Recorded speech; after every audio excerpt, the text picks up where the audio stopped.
Hello. Earth Day is tomorrow or today or in the future, depending on when this video comes across your feed. And I felt inspired to pull some cards from Cade Burkhammer's Wise Fool Tarot to craft a little bit of an Earth Day story for you. And this is one part improv story and one part intentional pull, because I went through the deck and I pulled the cards that inspire and invoke Earth Day for me, which of course is every day, like, all of the holidays and Black Lives Matter and like all of that. Like, we want Black history 24/7, 365 days a year. We want trans history 365 days a year. We want women's stories, all women's stories, 365 days a year. And the earth, unlike many other things, is literally always with us, is always underneath us in some fashion. Even when we are inverted, it is underneath our hands. And one part,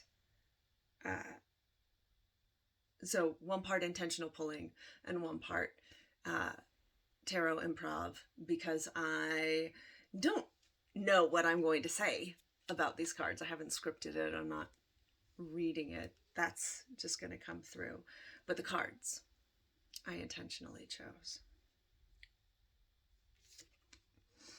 I hope that you have a vision of a verdant earth and place and community that means so much to you, that you want to defend and grow and hold sacred, despite the traumas of our past, of your past. There is still new growth. There is still the tenacity of trees, of people, of place. And even when things are falling apart around us and tornadoes are currently ravaging the Midwest, and cancer and tsunamis and the mining that is wanting to be done in our oceans, which I need to do more research on, but just fills me with disgust, fills me with bibhatsa. And it can feel like, I don't know what to do. I'm just going to stay inside and do nothing and feel stuck. But at some point, we want to not feel stuck anymore. We want to not feel helpless anymore. And sometimes it can be just as easy as going outside. And if you have trees in your climate, to enjoy them, to plant them, mountains, skies, a breath of fresh air,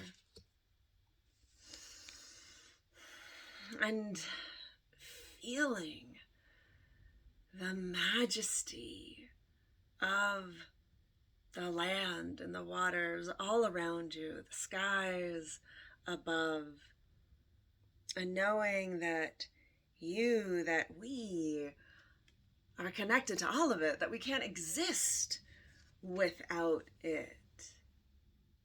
We can't exist without water.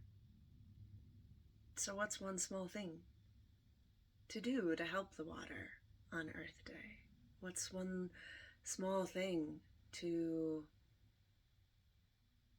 make the land that you are on healthier, to celebrate the flows and the peoples that came before you, especially for those of us who are on colonized lands and stolen lands, which is,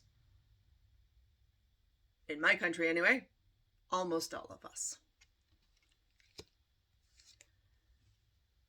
And finding community to celebrate with, and remembering that the land is one of the partners, that the trees stand in solidarity and community and reciprocity, the breathing. Neither species can breathe without each other. Tapping in to your wild natures, listening to the animals and the lands around you. What do they need? Living your best life, enjoying and remembering the bounty of this earth that so many corporations and structures want us to forget. And so many people out there are saying no and remembering. And Earth Day may be one small way of doing that. Planting a garden, growing your own, helping with a community garden, doing it in pots inside. Intentionally coming back to that vision of a new and different and beautiful and verdant world that you want to build and protect and foster and water so that it grows into the trees and orchards and farms that will be enjoyed 7 generations ahead.